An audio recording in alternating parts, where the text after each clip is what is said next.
Assalamualaikum warahmatullahi wabarakatuh. Perkenalkan, nama saya Muhammad Rusli. Saya dari kelas 11 TKJB, asal sekolah SMK Negeri 2 Banjarmasin. Nah, di video kali ini saya akan mempresentasikan tentang BSN, Badan Standarisasi Dunia. Informasi tentang Badan Standarisasi Dunia. A. Tujuan dari penggunaan standarisasi aturan dalam media komunikasi atau yang dikenal sebagai protokol. Protokol adalah media yang digunakan untuk menghubungkan pengirim dan penerima. Protokol dapat diterapkan pada perangkat keras dan perangkat lunak. Jadi hampir semua komunikasi yang terjadi pada jaringan komputer pasti melibatkan protokol. B. Informasi umum dan standarisasi yang mereka keluarkan dari beberapa organisasi standarisasi di bawah antara lain. Yang pertama, ITU, International Telecommunication Union, sebuah organisasi global yang ada dan didirikan untuk mengatur penggunaan frekuensi radio RF di seluruh penjuru dunia.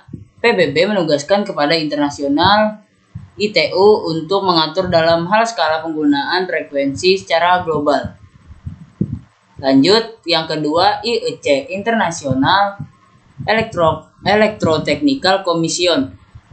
IEC adalah organisasi standarisasi internasional yang menyusun dan menerbitkan standar-standar internasional untuk seluruh bidang elektrik, elektronik, dan teknologi yang terkait atau bidang teknologi elektroteknologi. Lanjut, yang ketiga, ISO, International Organization for Standardization. International Organization for Standardization ISO adalah badan penetap standar internasional yang terdiri dari wakil-wakil dari badan standar nasional setiap negara. Didirikan pada 23 Februari 1947, ISO menetapkan standar-standar industrial dan komersial dunia. Lanjut, yang keempat, IEEE, Institute of Electrical and Electronics Engineer. IEEE adalah organisasi nirlaba internasional yang merupakan asosiasi profesional utama untuk peningkatan teknologi.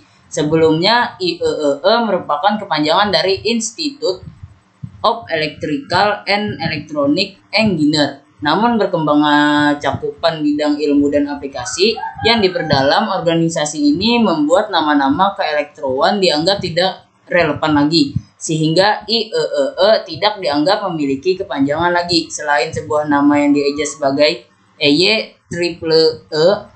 Lanjut, yang kelima, ANSI, American National Standard Institute. ANSI adalah sebuah kelompok yang mendefinisikan standar Amerika Serikat untuk industri pemrosesan informasi. ANSI berpartisipasi dalam mendefinisikan standar protokol jaringan dan mempresentasikan Amerika Serikat dalam hubungannya dengan badan-badan penentu standar internasional lain, misalnya ISO. Lanjut, ATS, ARCnet Trade Association. ATS, ARCnet Trade Association. ARCnet mendesain standar High Speed Local Area Network LAN yang disesuaikan untuk aplikasi kontrol real time antara industri dengan komersial marketplace. Lanjut, CIE, International Commission on Illumination. CIE adalah otoritas internasional untuk cahaya, penerangan, warna, dan ruang warna. Didirikan pada tahun 1913 sebagai penerus Komisi Internationale de Photometry yang didirikan pada tahun 1900 dan saat ini berpusat di Wina, Austria. Lanjut, DISA, Data Interchange Standard Association. DISA merupakan organisasi yang menciptakan standar dalam hal pengiriman data dalam e-business, electronic business. Organisasi DISA merupakan suatu fondasi yang profesional dan mahir dalam trade elektronik dan komersi yang didukung oleh promosi standar yang dipakai untuk bisnis ke bisnis data exchange. Lalu ECA, Electronic Component Assemblies and Material Association. Electronic Component Assemblies and Material Association (ECA) memberlakukan standar untuk komponen elektronik pasif dan aktif, susunan dan rakitan komponen, dan peralatan dan perlengkapan elektronik komersial dan industri. Lalu EIA, Electronic Industry Alliance, organisasi yang anggotanya adalah pabrik-pabrik elektronika di USA. Pada bidang telekomunikasi, EIA mendirikan Technical Committee TR30 1962 untuk pengembangan standar-standar interface perangkat tambahan dari data terminal equipment DTE seperti port komputer dan data communication equipment DCE seperti modem. Organisasi yang membuat standar serta menyuplai komponen perangkat elektronik maupun mekanik, konektor, kabel, komponen, array dan assembly serta material dan perangkat pendukung. Lalu ECMA, European Computer Manufacturer Association. ECMA organisasi standar nirlaba untuk sistem informasi dan komunikasi. Itu memperoleh namanya saat ini pada tahun 1994 ketika Association Producent Computer Eropa mengubah namanya untuk mencerminkan jangkauan dan aktivitas global organisasi. Lalu ETSI, European Telecommunication Standard Institute. ETSI merupakan organisasi standarisasi independen dan non-profit yang menyediakan peralatan operator jaringan dan standar yang dapat digunakan secara global untuk industri telekomunikasi yang berbasis di Eropa, atau organisasi yang menciptakan standar untuk informasi dan teknologi komunikasi termasuk mobile, radio, broadcast, internet, dan beberapa area lainnya. PCC, Federal Communication Commission. PCC adalah organisasi yang bergerak di bidang pertelekomunikasian. Organisasi ini yang mengatur segala jenis komunikasi baik yang keluar ataupun ke dalam negara Amerika Serikat. Wireless sebagai sarana telekomunikasi tentu saja ikut menjadi wewenang dari PCC ini. Tujuan PCC mengatur komunikasi wireless adalah agar tidak terjadi kesimpang siuran maupun penyalahgunaan dalam hal penggunaan sinyal atau frekuensi radio yang digunakan dalam teknologi wireless. IETF, Internet Engineering Task Force.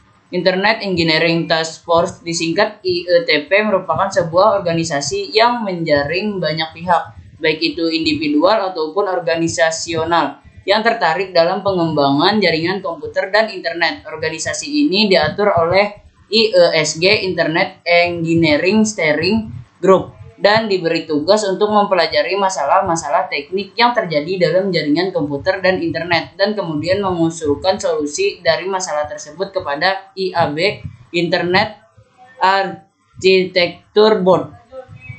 Lanjut, INCITS, International Committee for Information Technology Standard. Internet National Committee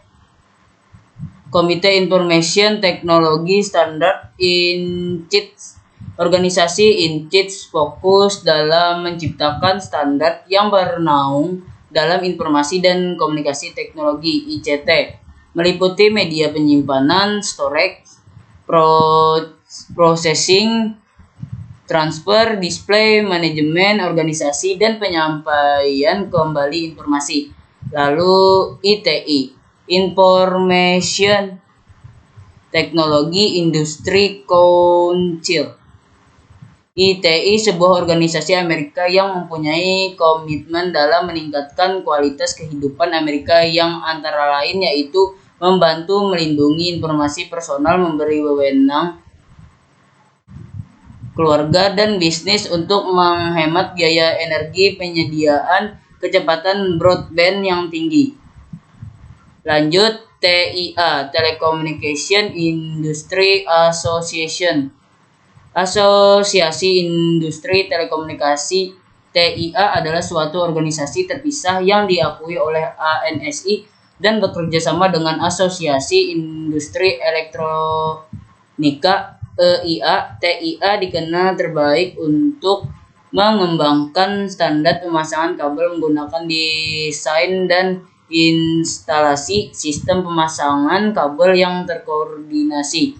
Lalu CEN, CNELEC, European Committee for Electrotechnical Standardization atau European Committee for Standardization, bertanggung jawab atas standarisasi Eropa di bidang teknik elektro bersama dengan ETSI, telekomunikasi, dan CEN, bidang teknis lainnya.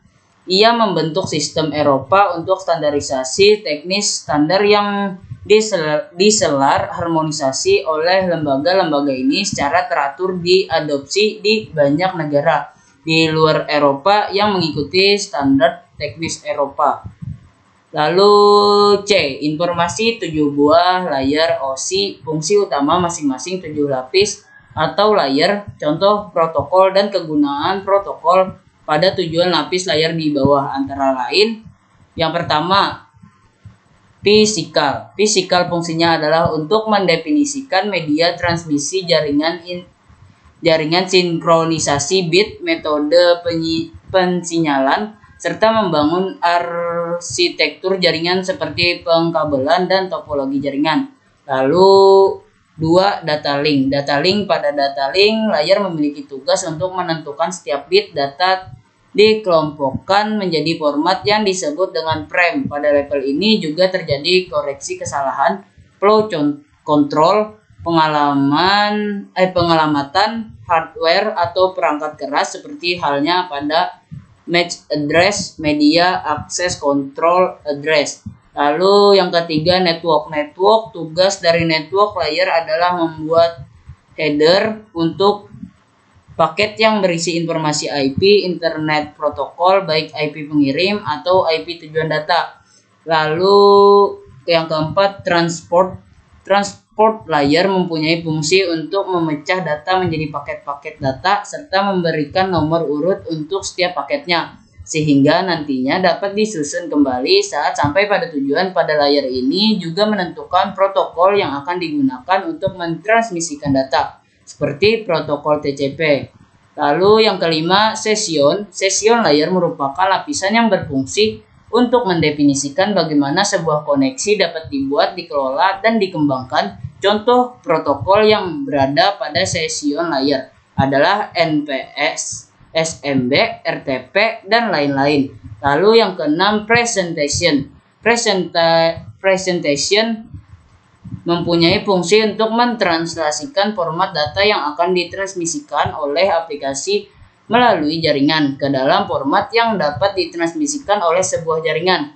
Lalu yang ketujuh, application. Application layer adalah lapisan yang menjadi pusat center terjadinya suatu interaksi antara pengguna end user dengan aplikasi yang bekerja menggunakan fungsionalitas sebuah jaringan. Selain itu juga mempunyai fungsi untuk melakukan konfigurasi mengenai bagaimana cara aplikasi dapat bekerja menggunakan resource jaringan. Nah, sekian video dari saya. Apabila ada kekurangan dalam penyampaian, mohon dimaafkan. Sampai jumpa di video saya selanjutnya. Wassalamualaikum warahmatullahi wabarakatuh.